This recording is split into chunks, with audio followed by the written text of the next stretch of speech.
Okay, the recording has been started. Okay, so today we're going to be talking about the workflow and the designer. So the first thing we're going to talk about are our nodes. The first four nodes we're going to talk about are the start, the end, the activity, and the approval. And as far as these nodes go, they're just a visual reference on your workflow. Some of the nodes have to be in a specific swim lane, and as we're talking about the nodes, I'll tell you which ones have to go are key to where you put in the swim lane. And other nodes there on the designer campus are just simply for visual reference. It doesn't matter which swim lane they're part of. So our start node, it's just a simple circle. It's the very first node on your designer. And from a reference standpoint, this is just where the workflow begins. You're only allowed with a single start node as far as on your canvas per loop. So you can have one start node. It can be I usually like to put my start nodes on the top left so that the flow of the workflow flows from the top left to the bottom right as much as possible. But the start node really doesn't matter which swim lane that you put it in, as long as you only have one per loop or per canvas. The end node just shows you where the end of the workflow is for a particular loop or the main loop. So a end node, you can have multiple nodes. So if you want to end at the top right and say this is when you end this is a approved workflow, or the disposition's approved, you can certainly do that. Or if you want to put another end node at the bottom when you had a parallel process split out, and you want to say at the very bottom of right side, this is when it rejects, put an end node. You are allowed multiple end nodes on the canvas.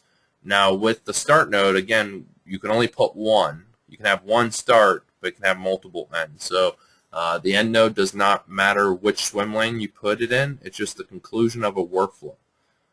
Key best practice here is to only have one line coming into a end node.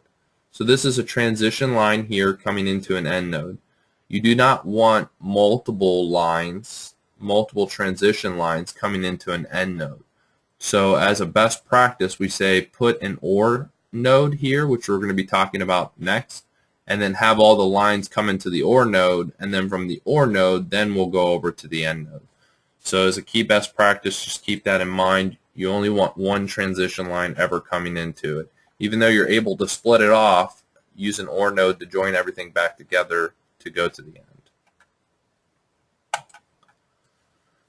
The activity node. The activity nodes is used for assignment completion.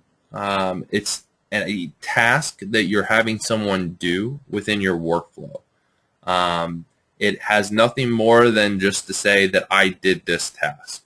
So if the task was upload a document to SharePoint, you're telling someone upload a document to SharePoint, they upload the document, they come back to the workflow, and they can click the continue button to say that they've completed that task. It's no more than just a simple completion. This node does matter which swim lane you put it in, because whatever swim lane you put it in is going to be who gets assigned that task. So we're going to talk about workflow participants today and how we assign people to those swim lanes. In this particular example, this activity node is on our top left, top right.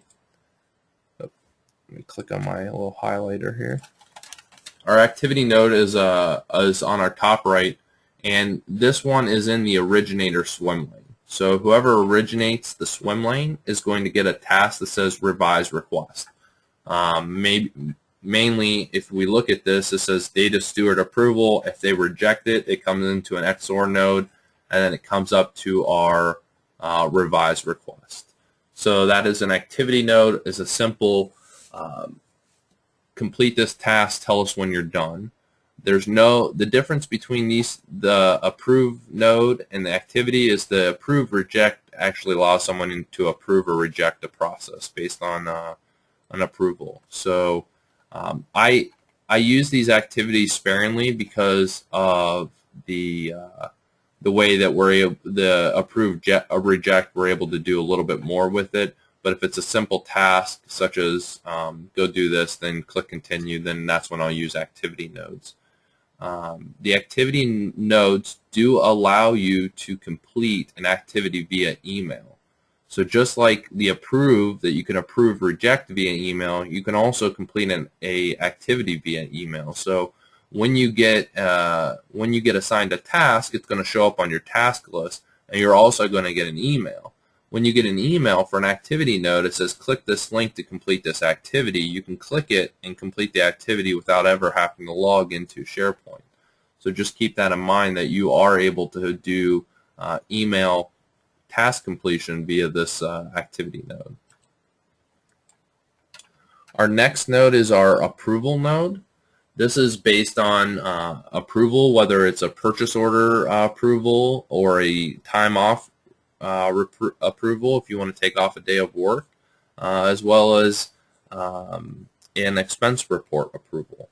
These approval nodes are have an approve or reject type of buttons at the bottom of the form automatically. So by putting this in that swim lane, the person's going to get assigned to approve or reject whatever task you may have called.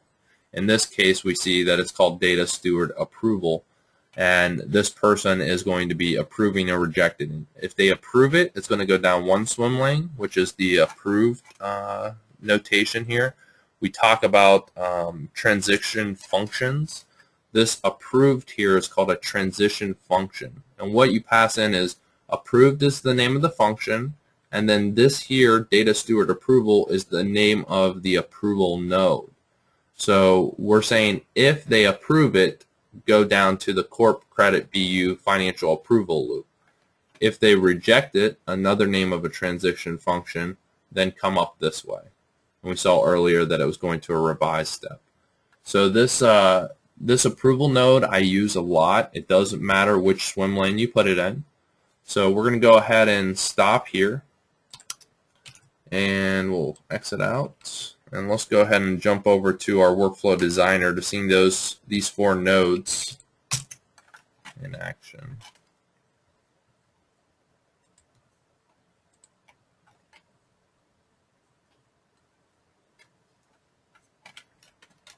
Okay, we're going to do a simple two-step approval. We'll end up talking about loops a little bit later, so I'm going to wait to do our loop. So this is just going to be two approvals. So we'll call this example two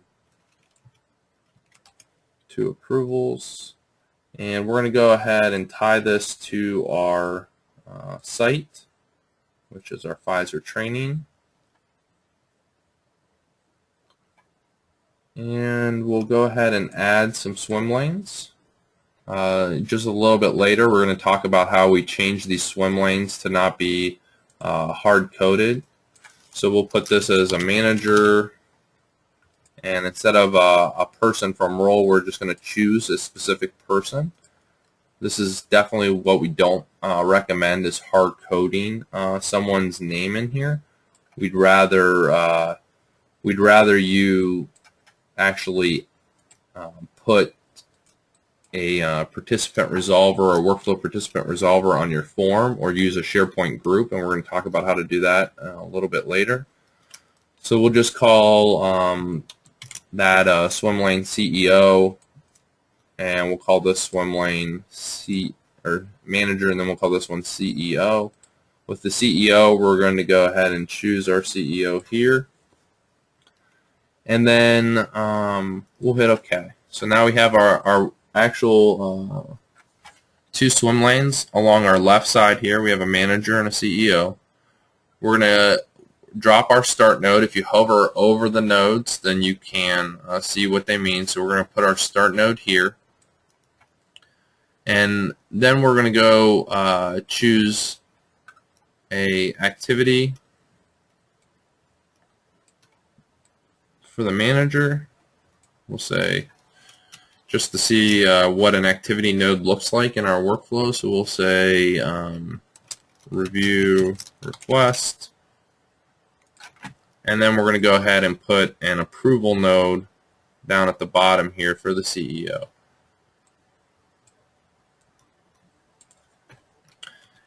And then at the top, we'll have one more activity node that says revise request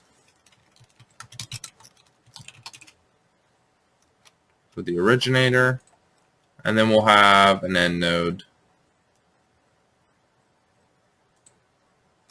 Now we haven't talked about loops yet, so I'm not going to put a loop. This is just purely as an example, and we'll talk about loops here in a second.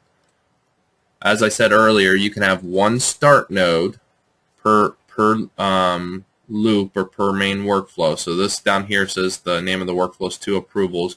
You can have one start node and multiple end nodes. By clicking on this end node here, we can choose a different disposition. So we're going to choose rejected for this one, and we're going to choose approved for this one. What I'll do is just delete this activity here. We don't really need it. Okay. So we're going to see what the manager gets as far as a button when it says review request, and then the CEO is going to be approving this. So approve request. And then we're going to have 2 lines come off here. If I draw this line up to our end node, this end has a disposition of rejected. So what I can do with approval nodes, they're special, where you can click on the transition line and then right click, and it gives you a sub menu of what you can choose. So you can choose rejected, approved, or otherwise. So in this case, we're going to do rejected. So it comes up to the rejected node in the workflow would end. Or we'll drag this one and we'll right click on it and say approve. Now looking at this, we don't want to leave it like this because you can't look at the flow. So how do we, using the workflow designer, how do we make the workflow look a little bit nicer? You'll see these little white marks here, and these are little drag points that you can actually left click and hold and drag to where you want it to look like. So in this case, we're going to drag it over to the right here so we can see a little right angle. We can see what the function is, and it's not overlapping this. This one looks fine because it's right in the middle, so from this workflow perspective, it looks pretty nice. I will hit save,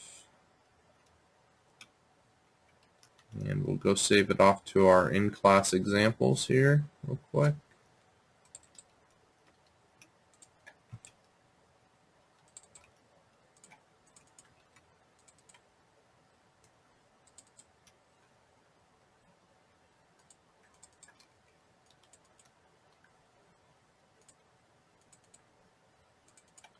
Okay, I'm going to call this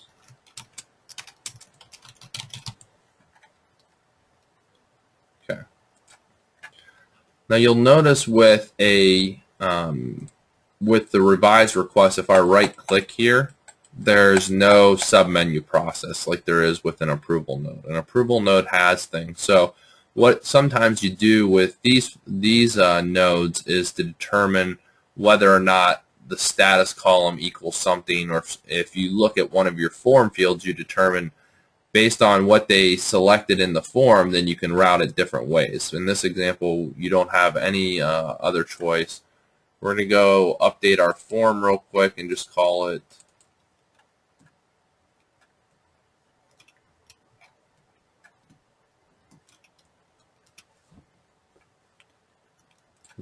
time off request.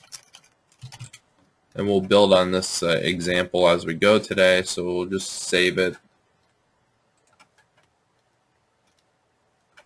Alright, and we'll save our workflow, and the last thing we have to do is update our deployment profile. So we'll copy our URL at the bottom here, and we'll go over to our deployment profiles, double click on development. There's a set as active here.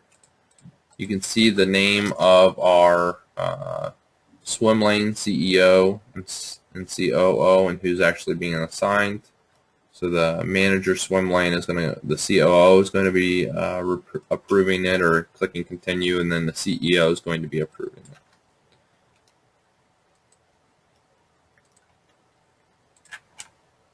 Okay, development, we'll go ahead and hit publish.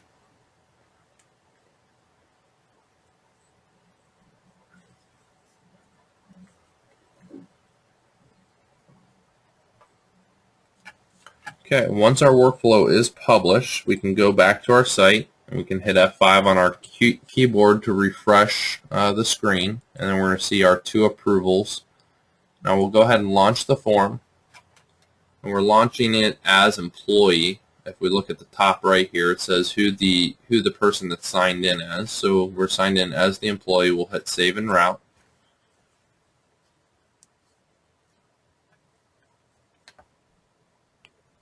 Now, as the employee, looking at this 2 approvals, I have some options to cancel it or edit the request or look at the history. So keep that in mind. The employee has a little bit different access. We're going to sign in as the COO, and he should have a task on his list called review request. And here's our task list. So our task list, we have the name of the workflow, and then we have a task name called review request. So if I open up this workflow, this task, we're going to see our buttons at the bottom for our time off request. We have continue, save, and cancel. So saving just is going to save the data so that you can go work on it later, and you're still going to have your task. Cancel is just going to close out of the form, and continue is just going to move it. So we'll look at the difference between an activity node when we can click, this one's an activity node. We're going to go ahead and click continue, and we'll look at the next node as the CEO to see what options the CEO has. Alright, we'll see this workflow is still in process down here from the COO's perspective. So we'll go ahead and sign in as our last user, which is our CEO.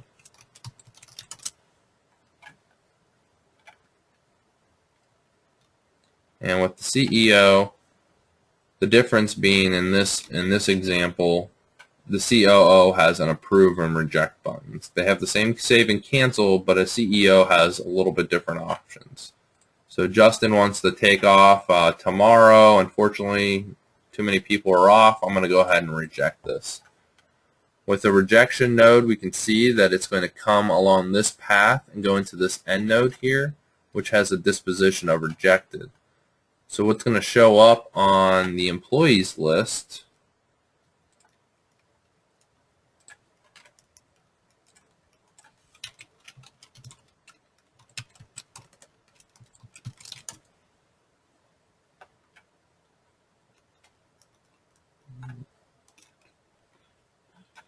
let's look at closing those. So we have our X here, which means rejected. It says two approvals, and then if I want to look at the history of this, our history is showing who did what, where, when, why, and how. So we have our employee, our COO. They were assigned the task on this date. We reviewed the task on this date.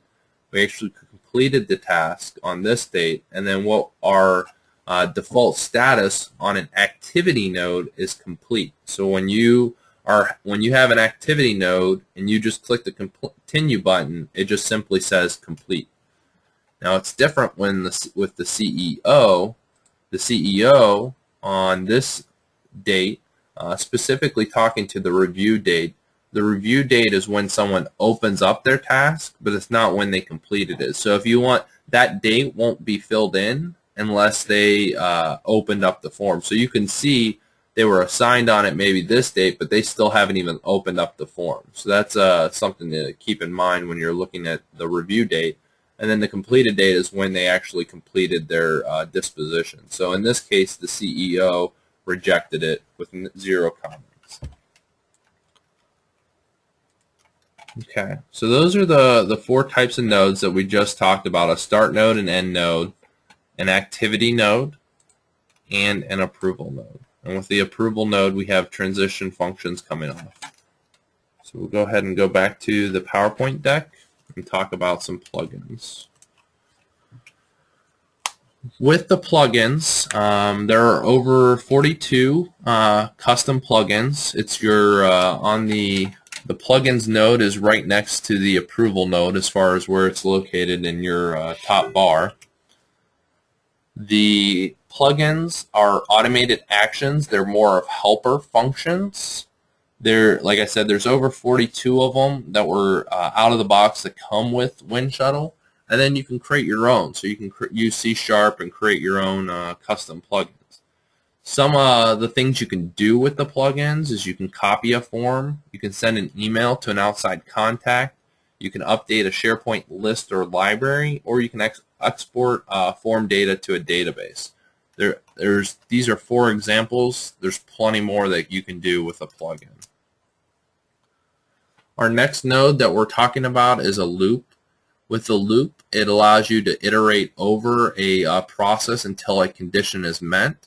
You can also use loops to organize your workflow. If you have an extremely complex workflow that has 18 approvals in it, or 18 approvers, you don't want to lay that all out on one designer canvas. Either it's going to be extremely long and to the right, or it's going to be extremely hard to follow the process.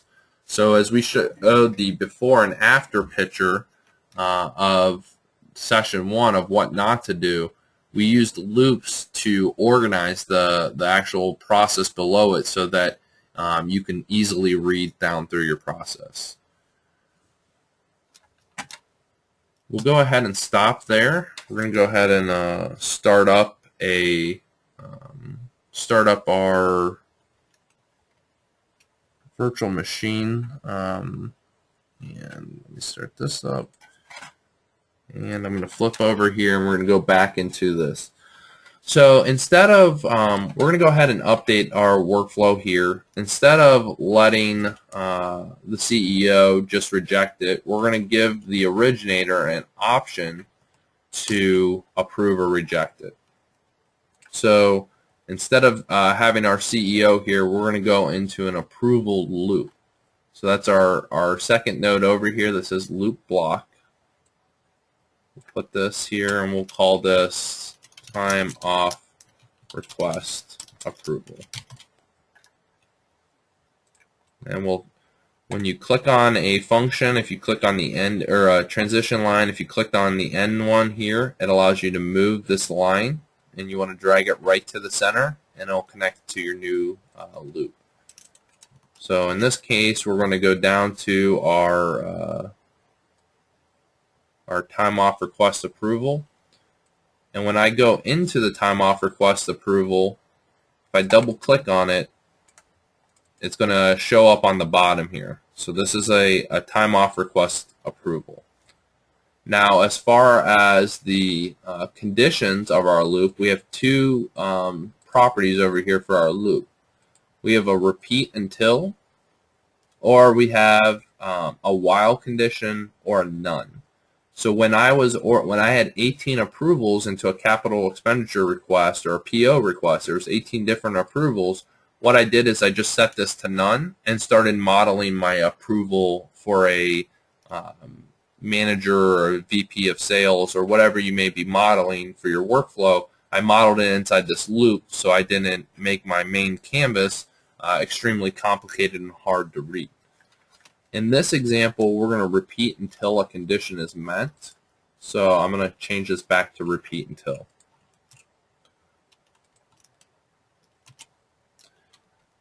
I'm going to go ahead and call this approve request like we did before. On every loop that you create, every one of these loop blocks you create, you have to have a start and an end node. If you go to Tools Validate, it'll give you an error that says you don't have a start and end node. So on every one of these, you're going to have a start node and an end node.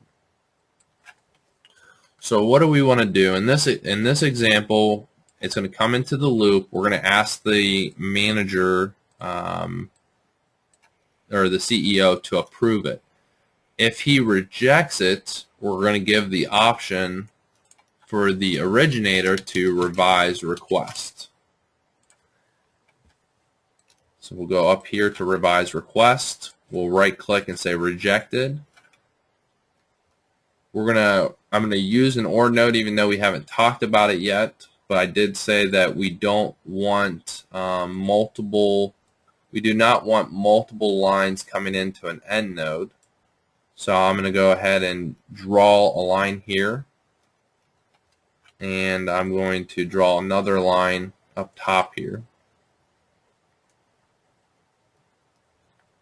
And we'll right click on this line and say approved. And this one we're going to drag over. So what am I going to do with this one? We have rejection here, so I'm going to go ahead and reject for this example, and then I'm going to come up to the revise request. And then in the revise request, I'm not putting any conditions. I don't care if they approve or reject it. You know, we could put a condition for approve versus rejection, but in our example, I'm just going to say go to the end and go to this because of what I'm going to do next. Based on the loop type of repeat until, we have several options to actually repeat until a condition is met.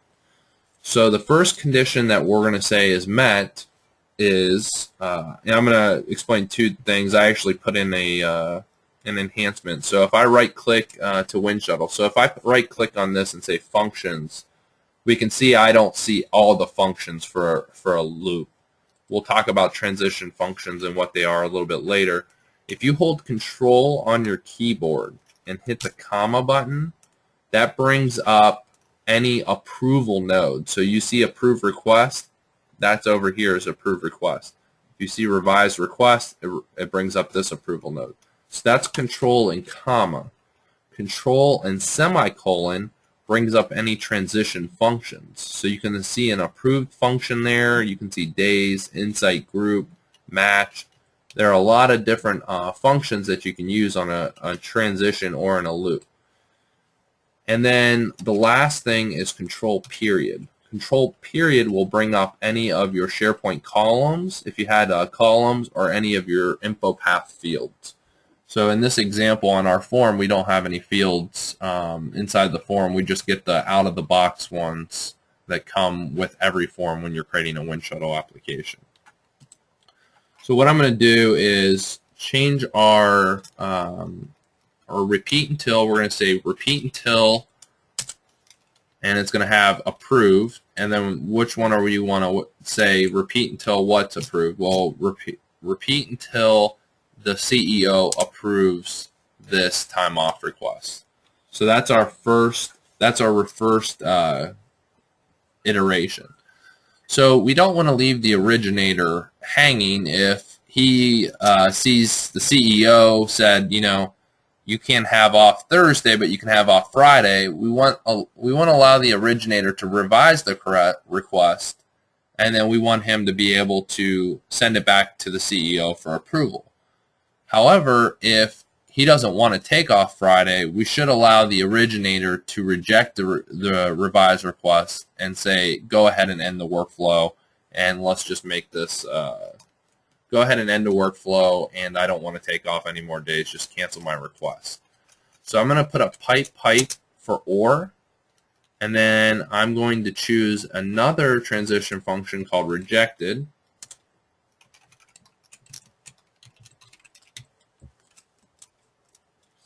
This, and then I'm going to hit Control comma again to bring up my functions and hit thing.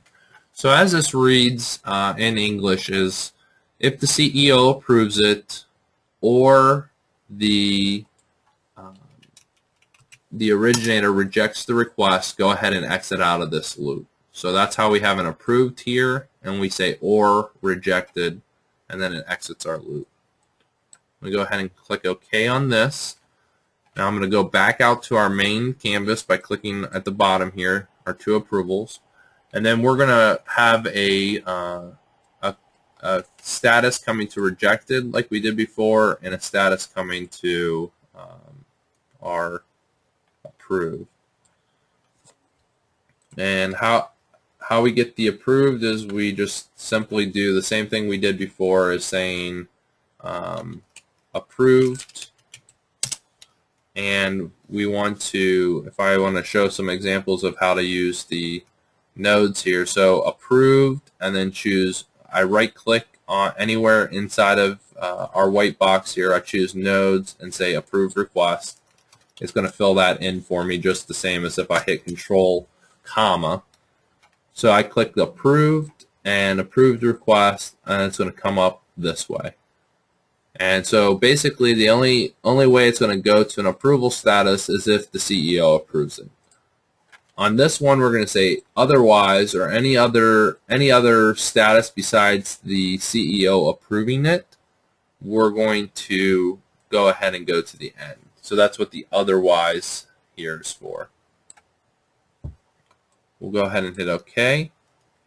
All right. So we have approvals going to our approval node, everything else going to our rejection node. So we'll go ahead and submit this.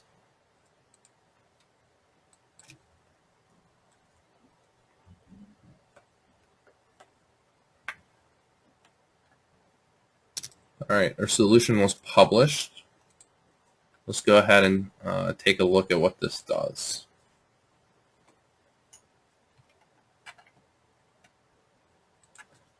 We'll launch our form. All right, we have our simple time off request here as the originator. I'm going to go ahead and hit save and route.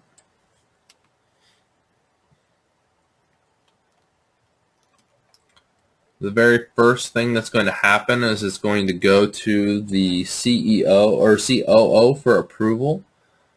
Some nice admin functionality is if you hover over this and hit edit.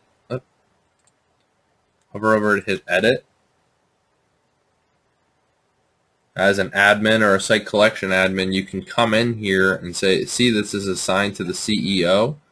We can go ahead and say reassign. And instead of being to the CEO, we're going to assign it to the employee. And we'll hit save. In this example, obviously you wouldn't want to do this for any type of request, but so I don't have to log in as the COO. I'm just going to reassign it to the employee for his review request. Go ahead and hit approve. And as we saw, this is just an activity node, so we're going to go ahead and click continue. We don't have any other option. Now it's assigned to the CEO, and it's in our approval loop, so we're going to go ahead and sign in as a different employee. We're going to choose CEO, and we'll sign in. Now we have the same approval task, approve request, but this time, instead of if we click up reject, it's not going to go to the end and end the workflow. It's going to ask the originator to revise the request. So I'm going to go ahead and let's look at where we're currently sitting. Our workflow, we just reviewed the request as the employee, and then we sent it down to this loop block. So if I double click in the loop block, we started at the start node, and now we're at this approval task called approve request.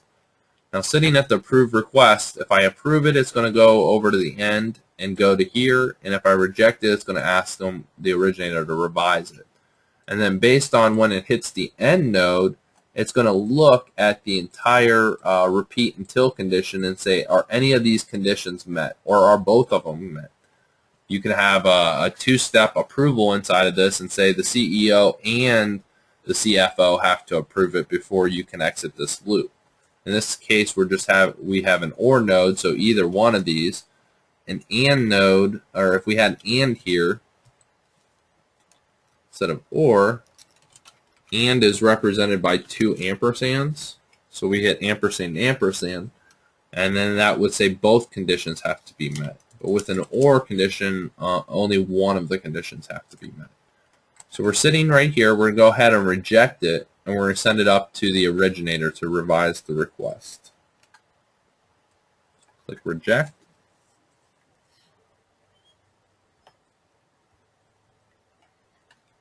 Okay, we'll sign in as the employee again.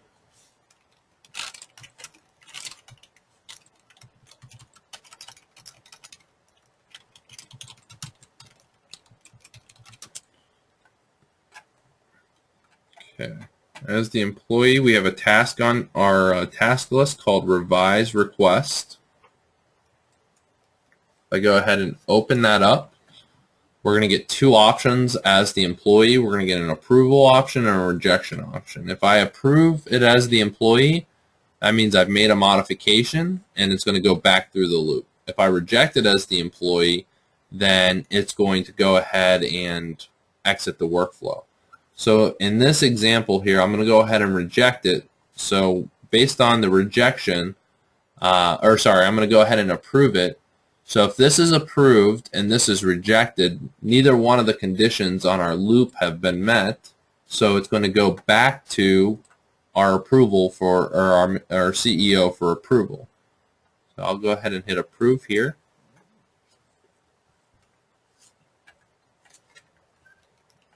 And then we'll sign back in as our CEO.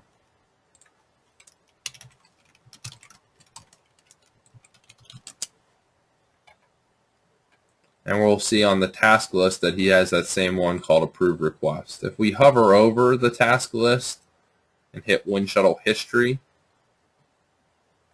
we can look at the history here. We have a start. We have the COO getting review request.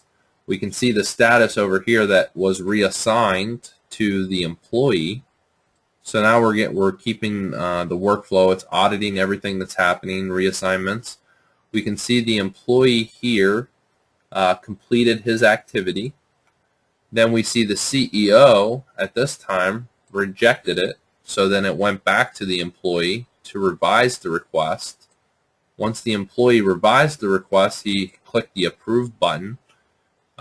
As we talked about earlier in the week, or our session 1, is that Winshuttle controls, even though we have a button at the bottom, we can turn those buttons off and we can use our own custom button. So if we rename this control, go to the button, instead of the button being called approve, we can say send back to CEO for approval.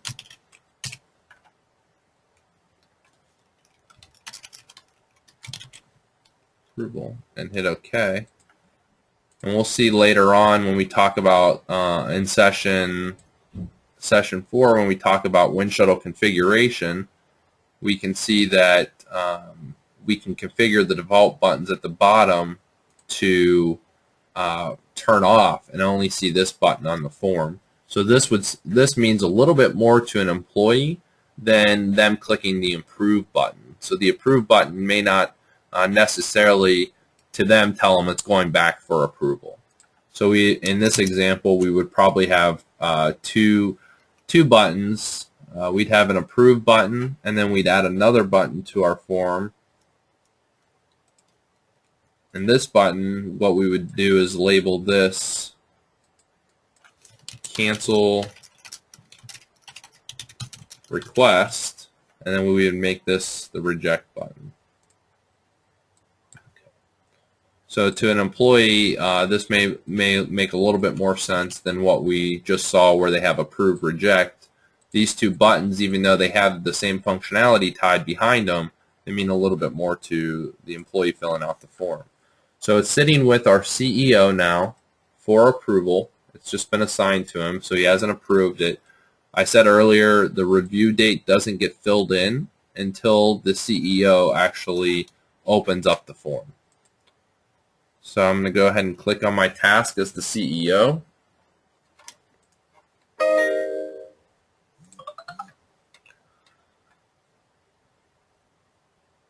And then I got an option to approve or reject. So in this example now, since we've already sent it back to the CEO, I'm going to go ahead and approve it. And we should see that this workflow is going to come out and then say that it's approved, and it'll go to the end node. So let's go ahead and click approve. I don't see any questions in the question window right now, so I'm assuming everyone's getting this. But if you do have questions, the workflow the way these nodes interact, just let me know. Lastly, we're going to sign back in as our employee to look at our time off request.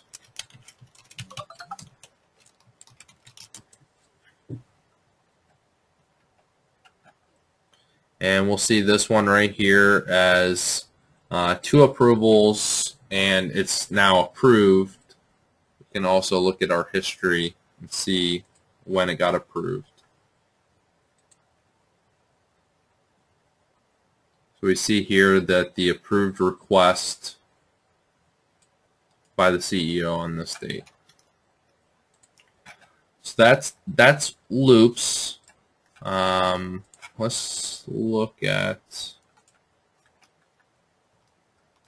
Okay, so that's our loop block here. We're going to go ahead and remove. Well, we'll talk about. Let's go back to our PowerPoint. We'll get to that here in a second. Okay. So if you have any questions about loops, just let me know. 3 different types of conditions. There's a while condition, a repeat until condition, and none. All right, decision nodes are more of a visual reference on your form. It just says, based on this type of form or this type of request, route it this way. In this example, we see highlighted is the decision node, and then it says, if the license equals 1 and the payer number equals this, run this Winshuttle transaction script. So those are actually plugins, custom plugins that are running different transaction scripts against SAP.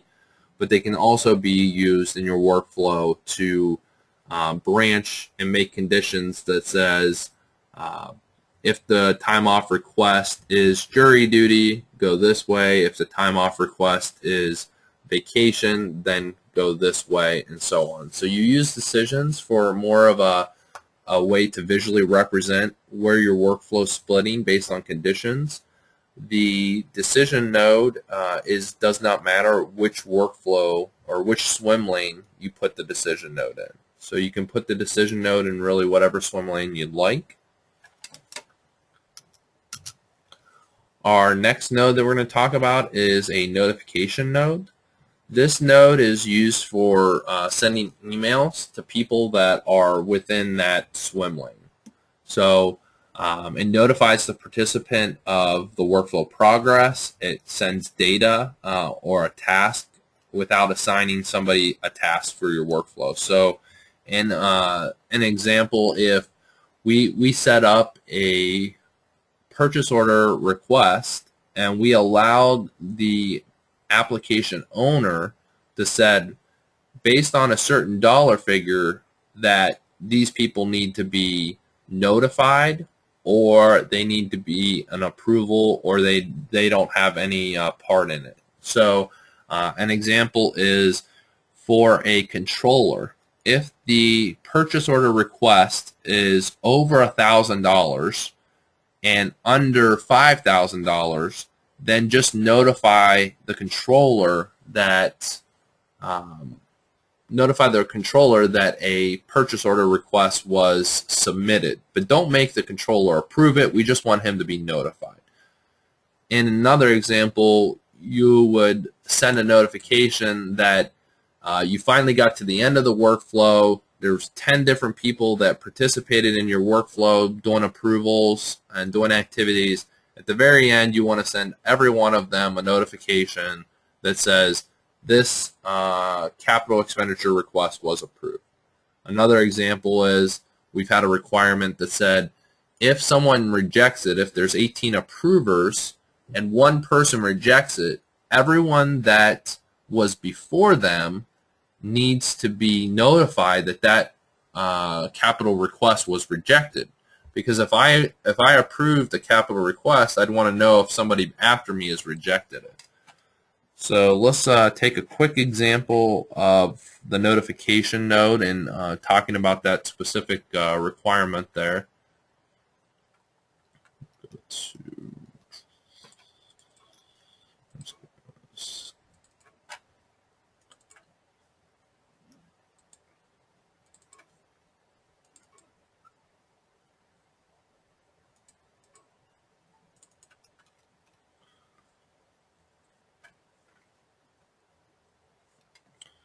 Okay, and let's go ahead and go into our approval loop.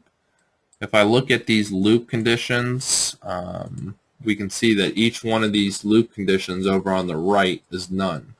So all of these are none. So there's no condition but simply to organize our workflow so that it's not a mess. If we go to any one of those, by going into any one of these workflows, we can see the underlying information that's there. So the one I want to show you is our what happens when someone rejects it. So based on our status here, we have a decision node. We just talked about the decision node, that it simply is a visual reference in your workflow. So this decision says, if status equals rejected, come over to our CER rejection notification loop. If it equals otherwise, set the status to approved, and then go into our SAP loop. So in this example, we're going to say it was rejected, and the business requirement was, if someone rejects it, then we want to everyone that was approved it before them, have them get a notification. So here's our notification node. You'll see that they belong to the correct swim lanes. So as we're looking through the swim lanes, we can see that each one of them have a notification node on it. The notification node has a property and a message to it. So if we look at the message, it says the attached CER was rejected for project, and then we put in the name of the project, and then it says see below approval and rejection history. So you can actually see the history right in the workflow or in the email that gets sent out. As far as the include item here, then include item says attach the approver form view, so that the person who got this rejection notification, attach that and show them which CER got rejected. So I'm going to go ahead and zoom this out a little bit, because it is a pretty big workflow here, or a big process. And the reason it's a big process is because we have to check. We have a transition function, so we have our start node going all the way down into this decision node, and then the decision says, look at all these different transition functions. So it's going to say the additional approvers, if they approved it, then go ahead and send them a notification. If we look a little bit farther down, we can see this one says, if the director of desktop support group approved it, then send them a notification. So it'll continue to work its way and look at every one of these transitions, determining whether or not to send it.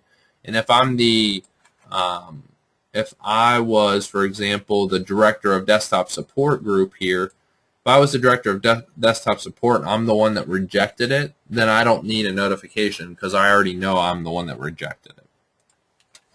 We have a question here. It says, activity node completion a task using email. Can you show how it is done? From Joe Jin. Joe Jin, I will show that tomorrow in session 4. I don't have the email approval set up today on this particular machine we're on, but I will show email approval both from an activity node and an approval node tomorrow. So we'll have a live demonstration on how that happens. All right, so this is our activity node, or our notification node, and it just simply has the what type of attachment and the form view that you want to send. Going back to our CER approval loop, we saw that most of these loops here are a condition loop type of none, but if I click on the main canvas, we have a repeat until condition.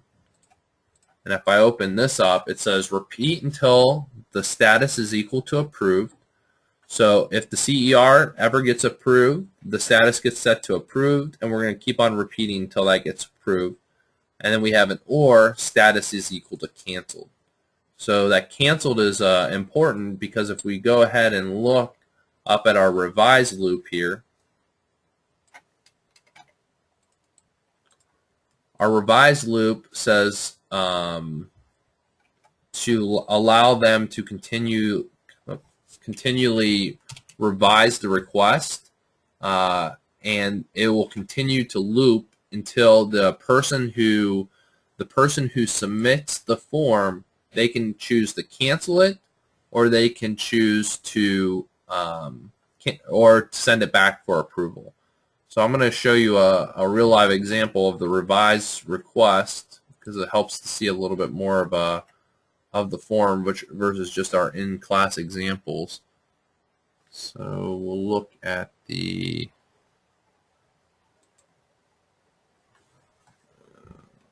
that's not the view we want to look at. Let me click on our form view, originator review data. Okay. Oh.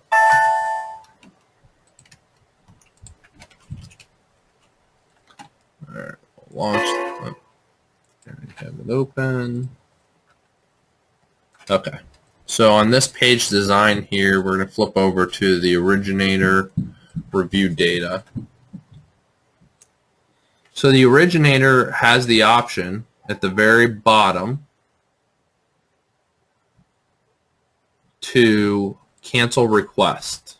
This cancel request is a button, and based on this button, we look at the button status. It says use a set field value. So what field would we be setting if we wanted to cancel the request? We're setting the status equal to canceled.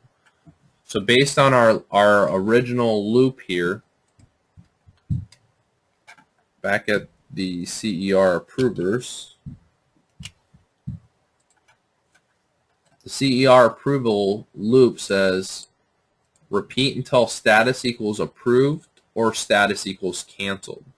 The only way to get the status equal to canceled is by clicking on our button here called cancel request, and this uses a submission type of set field value. So we're setting a field value, we're setting the status equal to canceled. So that's how we cancel the request, but when you use the set field value button, it does not submit your form. It will actually just set whatever field value you want. So that's where this second section comes into play. It says, are you sure you want to cancel your request? So if I click on the section and hit manage rules,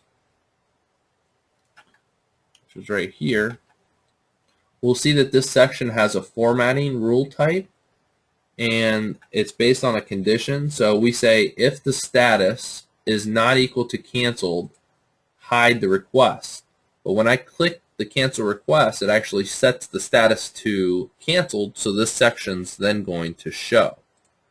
Based on when this section shows, it asks you a question. Are you sure you want to cancel the request? Yes or no?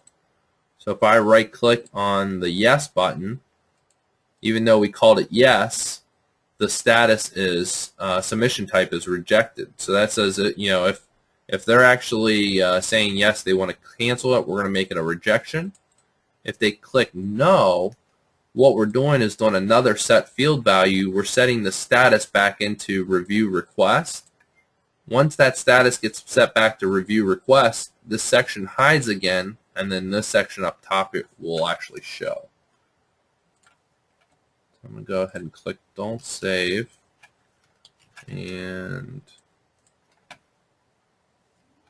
let's look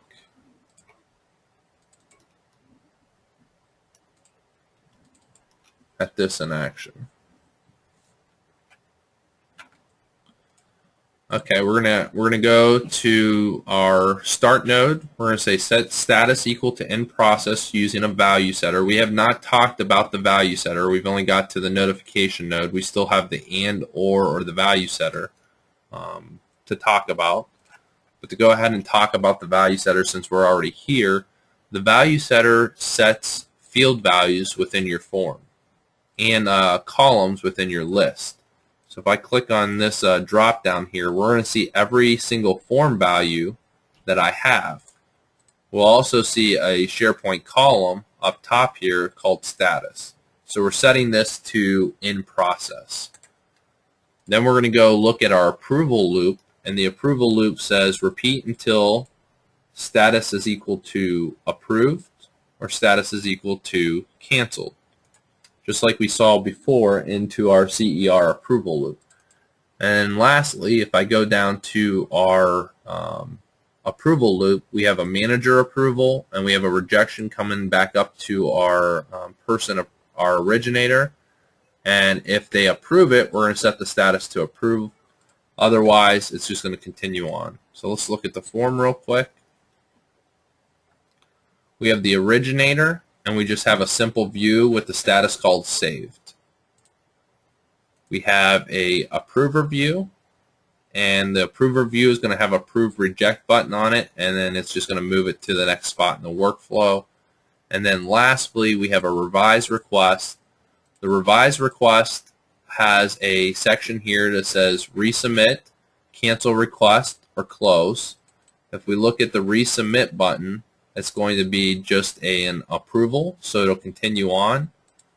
If we click on the cancel request, it's going to be a set field value. It's going to set it to cancel. And the close form is a simple button that just cancels the form as if we click the cancel form button. Below, we see the same, are you sure you want to cancel? And we have our yes, no's. So let's go ahead and see this actually in action. We won't save that. We'll go change our deployment profile here. All right, we're going to choose that we're going to go to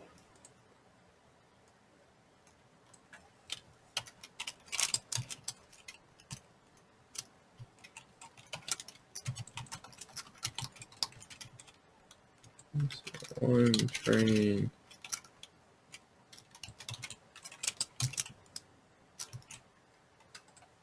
And we'll go update our, once this refreshes. Whenever you change the SharePoint site at the bottom, it's going to go out, make sure it can connect to that SharePoint site, and pull back all the data for that site.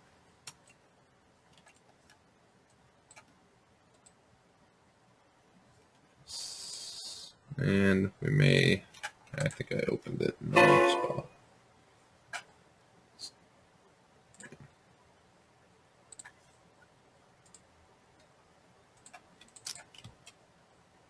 I think I actually opened this in the wrong spot. Let me open it in another section over here.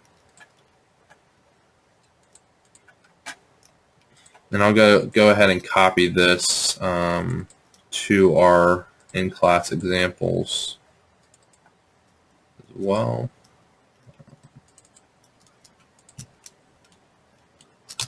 Copy this here. Hopefully everyone, I sent one email that I think successfully got sent out around some links and a zip file.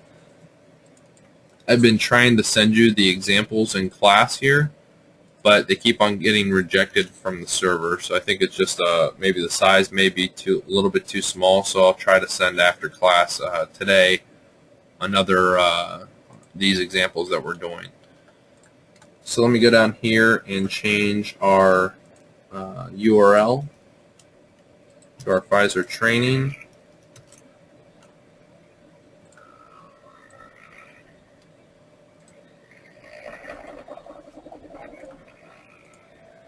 We'll choose our CEO as our manager, and we'll update our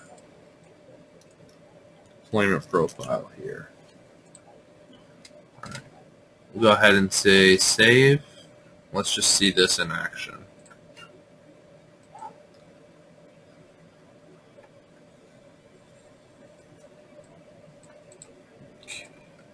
Second, let's see here.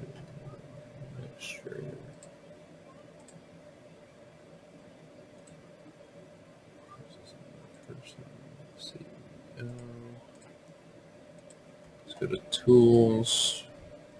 Let's go and say set this one. Set as active.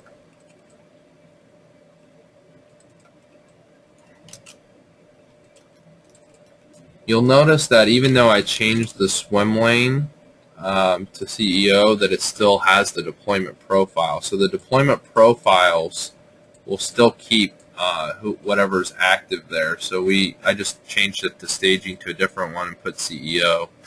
Now we'll go ahead and publish this. We'll see that we're going to our Pfizer training. Status. Okay. This is a problem that I've reported to Winshuttle as well. I'm going to show you how to fix it. So right now, if we look at our training site, we called this SharePoint list, or this workflow, called cancel process. The form is named cancel process.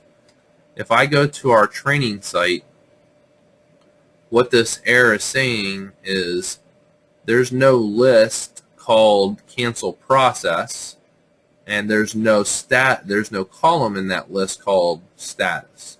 And that is correct. However, we are deploying to a new environment, so that's going to be the case. We're building up our workflow in our dev environment, and then we're moving to our staging environment. When we get to staging, that list doesn't get created until we go to File, Publish. So it's kind of a chicken or an egg type scenario where it wants it to be there, but it's a new environment, so it's not going to be there.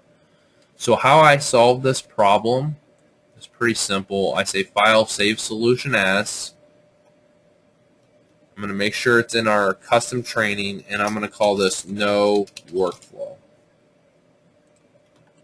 And what we do with the No Workflow is exactly what I named it. We delete everything on it so that I can publish my form and workflow. Once I publish my form and workflow, we'll go back. We see solution was published. When I publish my form and workflow, now it's going to have a list called cancel process. And then inside of that list is a column called status. So now it has everything that it wanted from the original error that we got. Now how do I open, if I go to open solution, all I have to do is go point to our cancel process that had the workflow. This will pull this in. I'm going to click on our canvas, and once I click on the canvas, if we scroll down to our SharePoint list here, it says cancel process. So that's our name of our list. If I hit save, tools, refresh site info, save, and then publish again, now we're not going to get that error for the status column because the actual list exists. So if you ever do run in that when you're going between environments, it's just going to File, Save Solution As. When you save Solution As, you make sure you save it as No Workflow, and then go delete your entire workflow, have a start and an end node, and then your form will publish. It's mainly because we promoted our fields, and then we were using those fields that we promoted to route our workflow around, such as status. So if I go to File, Form Options, click on Promoted Properties, by clicking on Promoted Properties, you see the column called Status. That status gets published to our SharePoint list. So I can click any column in my form and publish it to our SharePoint list.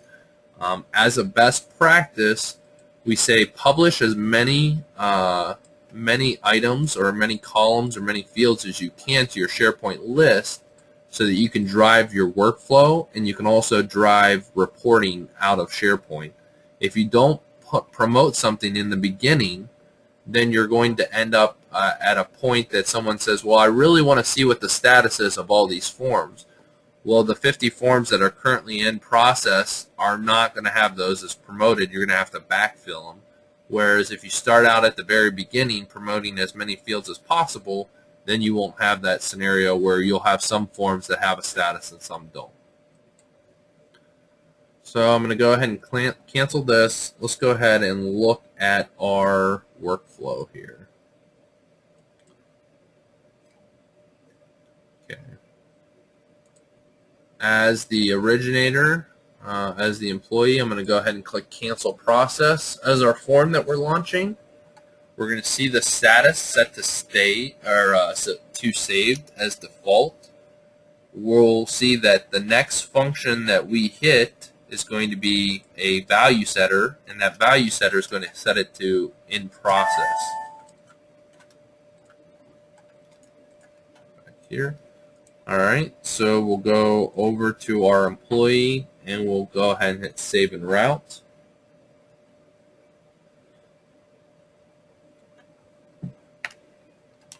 Now this gets assigned to the CEO, so I'll sign in as a different user. We'll use our CEO.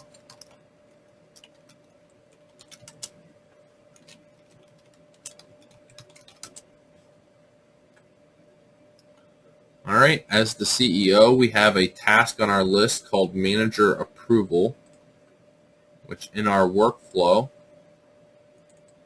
is right here called Manager Approval. You'll notice the name is the same name that shows up in the task list, so it's very important to understand that from a workflow perspective, you can all of these names here have to be unique. You cannot have two nodes on your canvas anywhere with the same exact name. To reiterate that, let me just drop another node on here. We'll connect this one to it.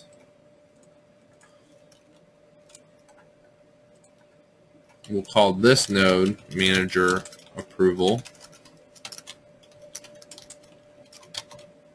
And if I go to Tools, Validate,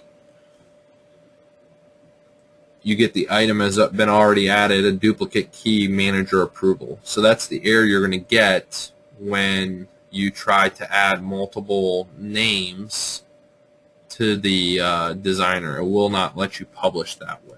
So you want to make sure that you name your approval nodes and your other nodes appropriately. So in this case, our swim lane is called Manager, so I can call this Manager Approval.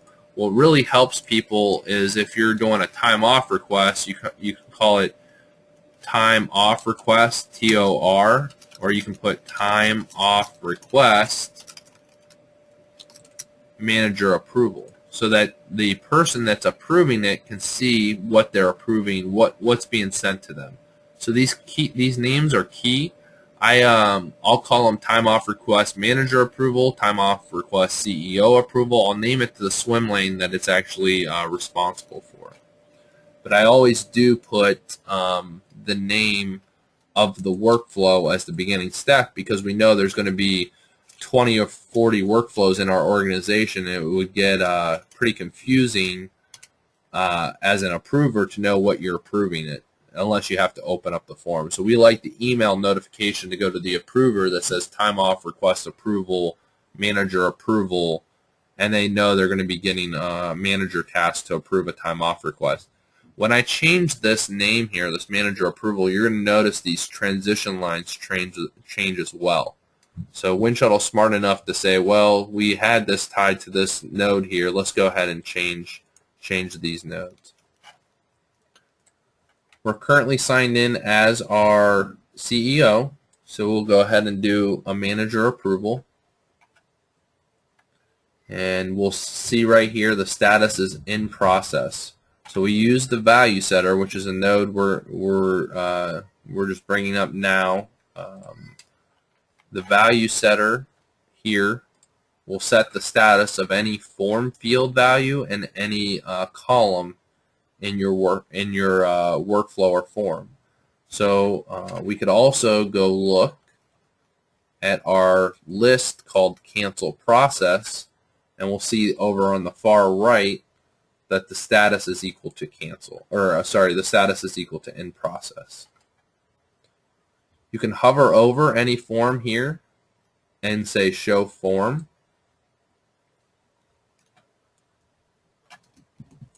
If you have a task assigned to you, when you click Show Form, you're going to get your approval rejection task. If you don't have a task assigned to you, you're going to get the status view.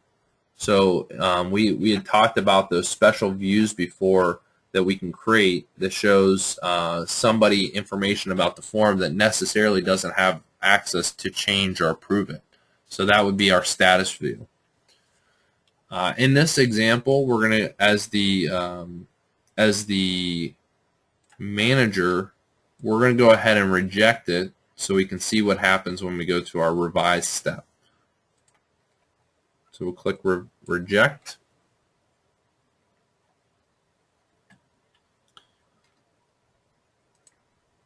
Go back to our home screen. We'll sign in as our employee again.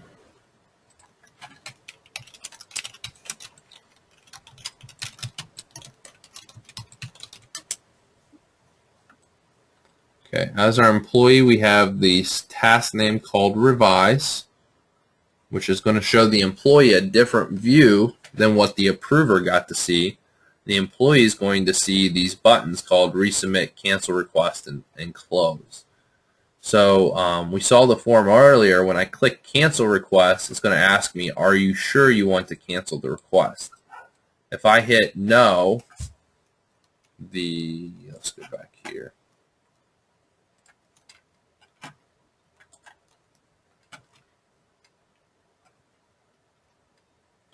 Update our workflow here.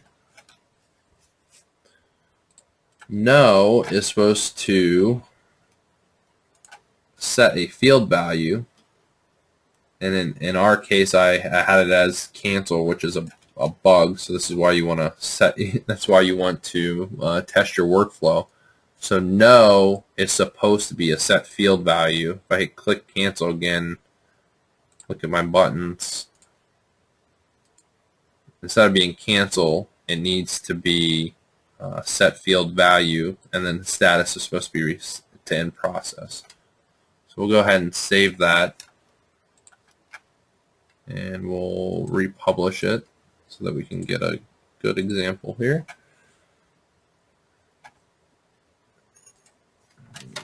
Let me just sign in the CEO.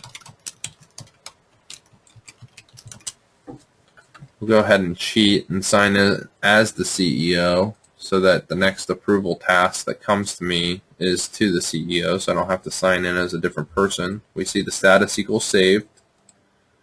So we're going to hit save and route.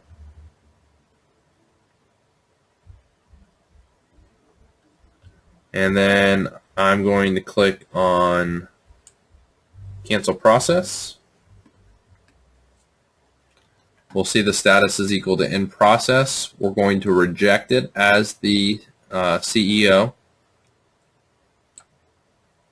It's going to go back to the originator, which is where we were at before we saw that bug.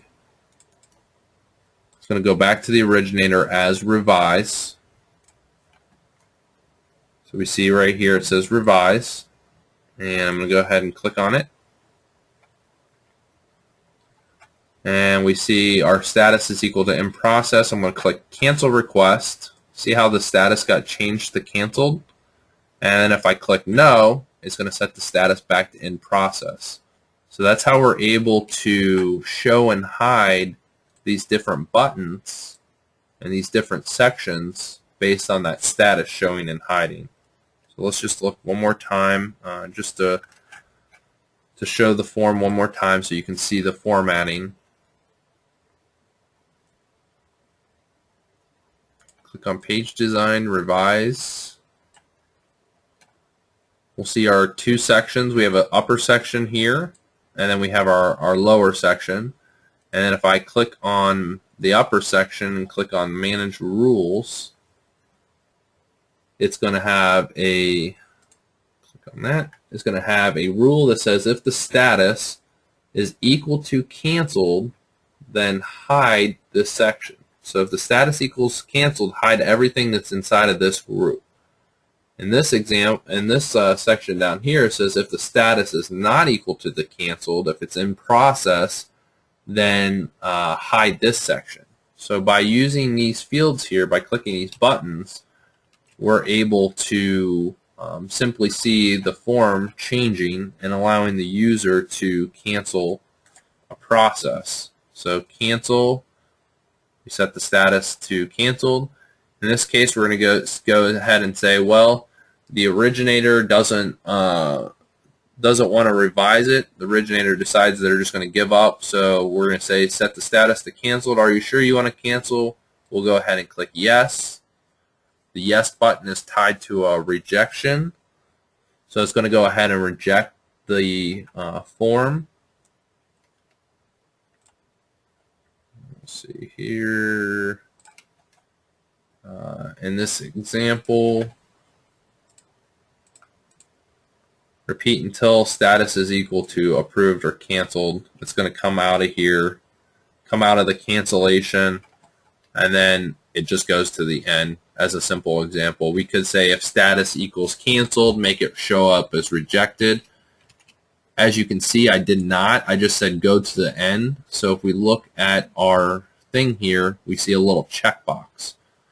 So to an end user, they may think that this was actually rejected.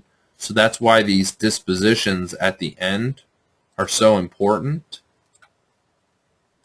So if I was to revise this workflow, I would change the disposition here to be rejected and set a transition line. Right click, choose fields, choose status is not equal to, which is an exclamation point and an equal sign, is not equal to approved. Go over here and we'll have another end node right here, and we can choose the disposition here as approved. And then on this transition function, I'm going to click on the line over on the right. You can right click and say functions otherwise. So everything else is fine. Just go ahead and come this way. We'll save it. We'll republish it.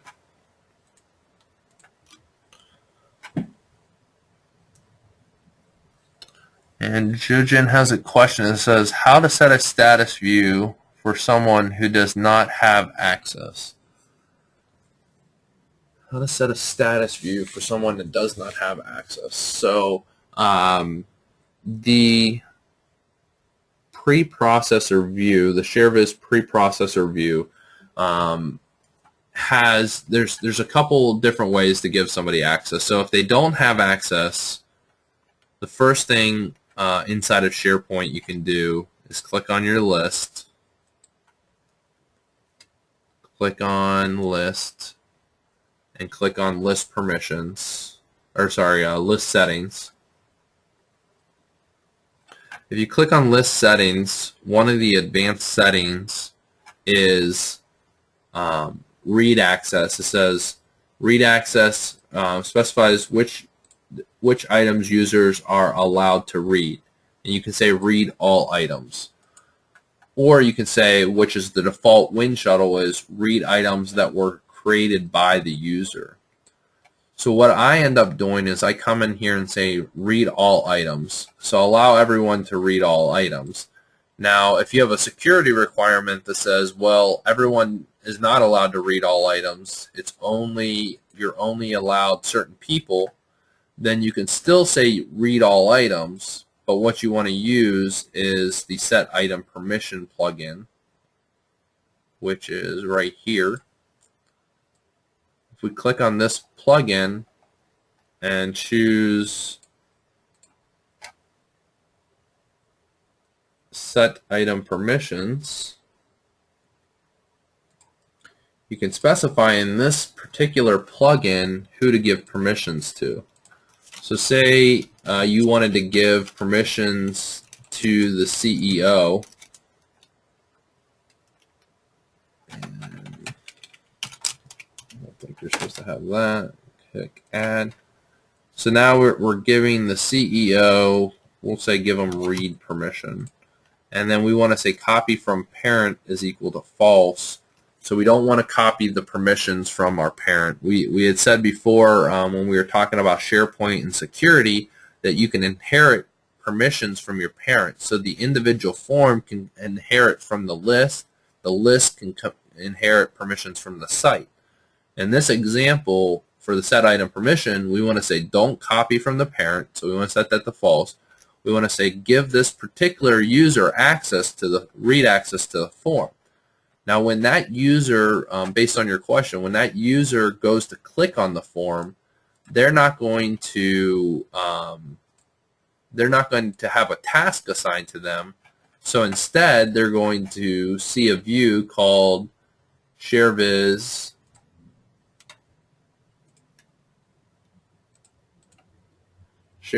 status view or process status view. So if I go ahead and open up the process status view,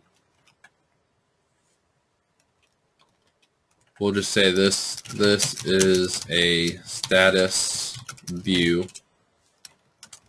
Everything is read only. And we'll go ahead and drop our status column on here.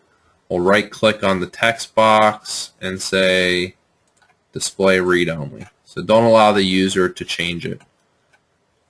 We'll hit save, close, and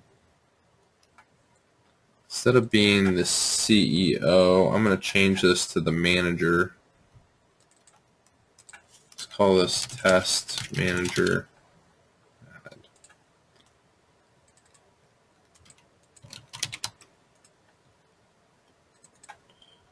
So our manager has not been involved in any part of our current workflow. So our manager, we're not filling out the form as the manager. We're just going to give manager access.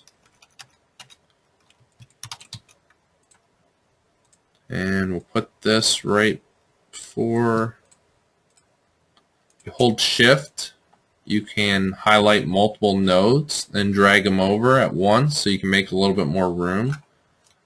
Go ahead and click on the line. If you hold control on your keyboard and hit the delete key, that's how you delete things on your canvas.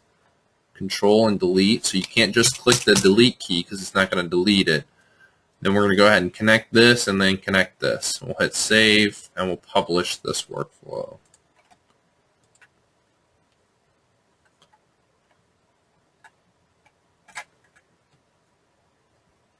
Okay, the workflow's been published. And let's go back here. We've updated our workflow. So two things we did in this example. We updated our workflow to have accurate rejection status or end disposition. So if I decide to cancel the request as the originator, it doesn't come and show as approved. It's going to show as rejected. So that's the first thing we updated. The second thing we updated is we wanted to give a manager access to our form. So let's go ahead and fill out our form. Click cancel process here.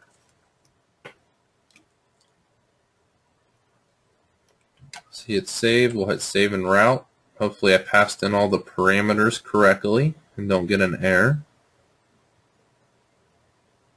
Okay.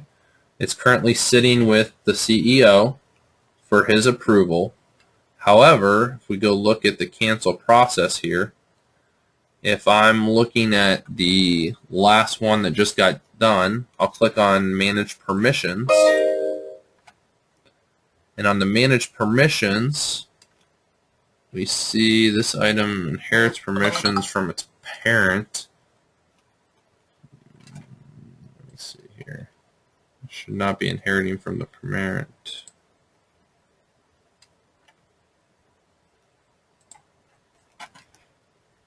Look at that one more time. Set light item permissions. Here. Copy from parent is equal to false. Test manager read. Set permissions username. Test manager.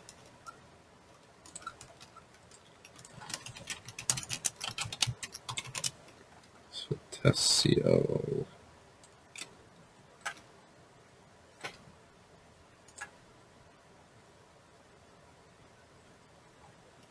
Okay, let's try this again.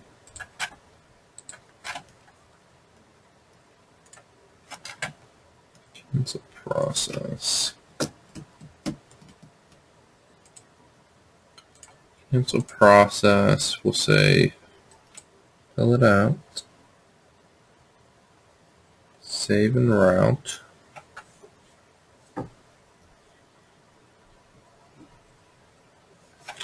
I'll go ahead and sign in as the COO.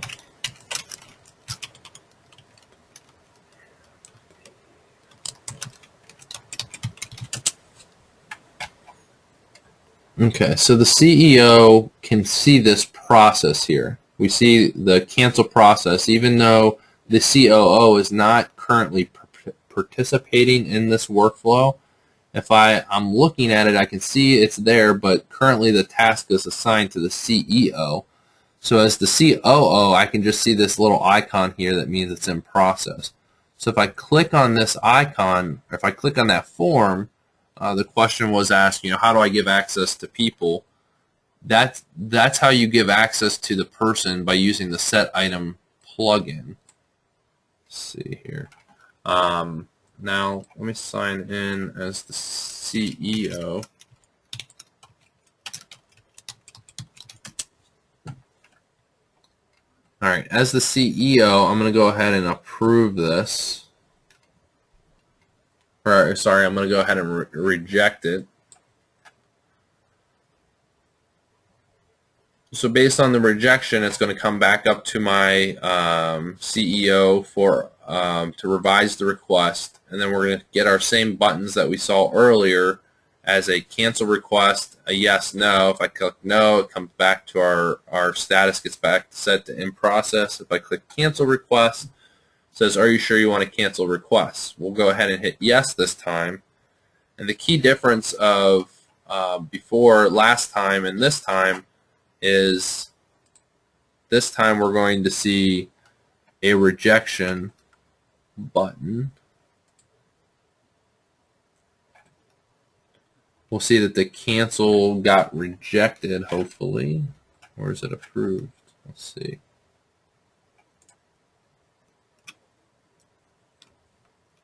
Cancel process has an approved node, so based on that, I venture to say that I had a error in my logic. Status is equal to canceled here. And our workflow says, oh, if it's not equal to approved. We should have said if status is equal to canceled,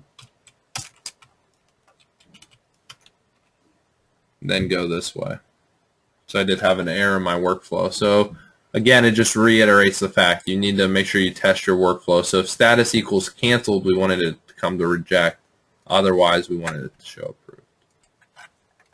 All right, let's go ahead and go back to our deck to cover the rest of these in the last 30 minutes.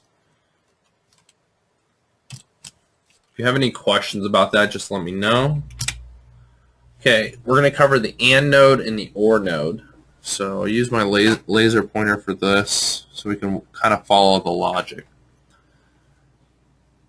AND nodes are used to evaluate approval conditions. The key note for an AND node down here is that it waits for all transitions to complete. Every line that is coming into the AND node here, it has to complete before it continues. And we can see the line going out of the AND node up to the approved. The uses are to make sure that if you're doing a parallel process, so we're looking at our start node here, this is forming a parallel process. So the first, it's going down to a manager for approval. It's going to manager A, B, and C for approval. So we have three different things happening at the exact same time. The AND node says wait till every one of these approves their task before you go to the end, which is correct. You want to make sure everybody approves the process or updates their data. For example, if you're doing a master data file that has 50 columns and you're separating 10 columns per department and you have 5 different departments required for those 10 columns, You want all 10 of those departments to fill out their required information before we send this over to your ERP system to be inputted. So we can do this in parallel, but we have to use an AND node to say wait till everything completes before we go up to our approval. On the other end is the OR node. Now the OR node is used to say if any one of these conditions happen, then proceed. So don't wait on all activities to happen. Just wait on one. So as this workflow states, we have 3 approval nodes here, and we can see the rejection lines come into the OR node. So English way of saying this is that if approver A, B, or C rejects the workflow or rejects the form, then go to the end node and say that it's rejected. So we don't have to wait for all 3 of them to reject it. Just one of them have to reject it. That's a way to use the OR node. The other way to use a OR node is to make sure that you don't have multiple lines coming into an end node. As we saw, best practice says, you don't want more than one line coming into an end node. So in our approval node, we set an OR node here, and that OR node has both of these lines. You wouldn't want to put an AND node here, because an AND node would say this one has to complete and this one has to complete. In our example here, this isn't a parallel process. This is a sequential process. It goes here and then here, or it goes here and here, but it's not going to go both directions. So that's why we want to use an OR that says if either one of these lines that are coming into me hit, let's go ahead and go to the end. So that's our OR node. A value setter, we've already saw an example. It sets a value within your form for a share, and it can also set a SharePoint list or library or column that's actually tied to your form. We use it a lot to update the status throughout the workflow.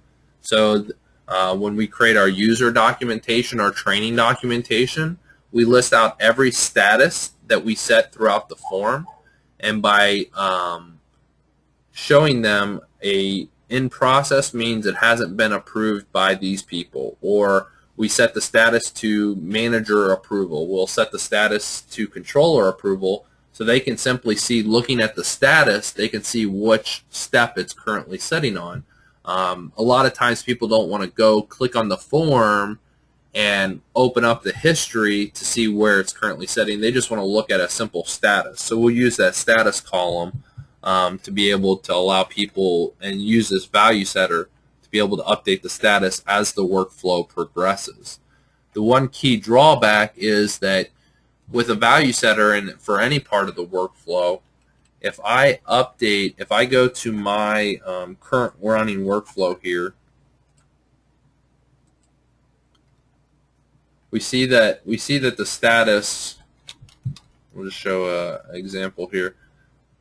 I don't know if we have this covered in our last session or not, but you can hover over any web part and say edit web part. This is the form library web part, the task list web part. If I go to the bottom of that web part, there's a Winshuttle history section. There's a lot of properties that you can set. Whether you show the completed view, running views, different types of views. You can also set what columns that you want to show up. So we want to show the status column here. So if I hit OK,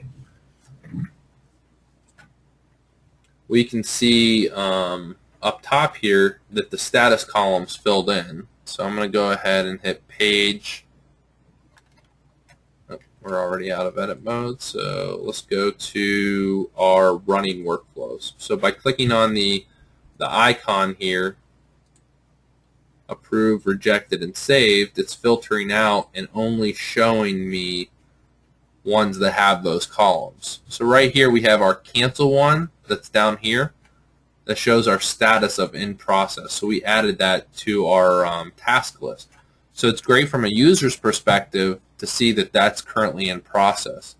But what's bad about the value setter, if you're depending on those statuses in your workflow, If I hover over this and say, let's just go ahead and cancel this request,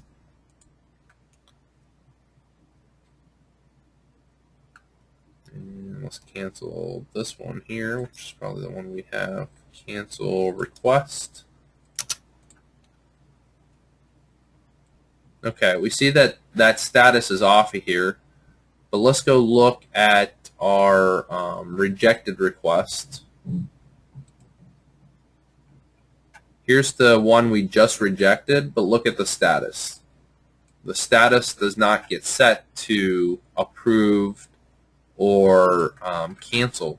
So that's the drawback of this value setter. So if I see your value setter, and it's the drawback of depending upon those statuses, when somebody chooses to cancel the request, say it's sitting on the manager approval, it will not flow through the rest of your workflow.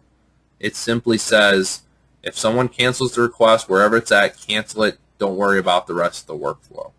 So keep that in mind when you're using these value setters to set the status to, for example, approved or in process, because it sometimes doesn't. It will, if they choose to cancel it that way, then your status doesn't get updated. That's why I implemented the revise step and why I created this.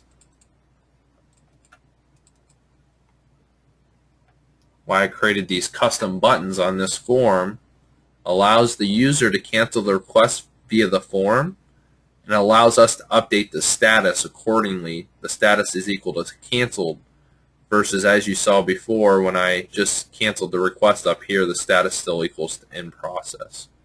So keep that in mind of your user training. There's a big difference between seeing forms out here that say in process that are really canceled versus ones that are actually canceled that we set the status. So I advise all my users not to cancel a process via the process list. I advise them to build it into your workflow. So don't come to any process and say force complete, force approve, cancel process. By doing this, you're opening yourself up to having a status column that's not in sync with your form. All right. That's our value setter and why we use it.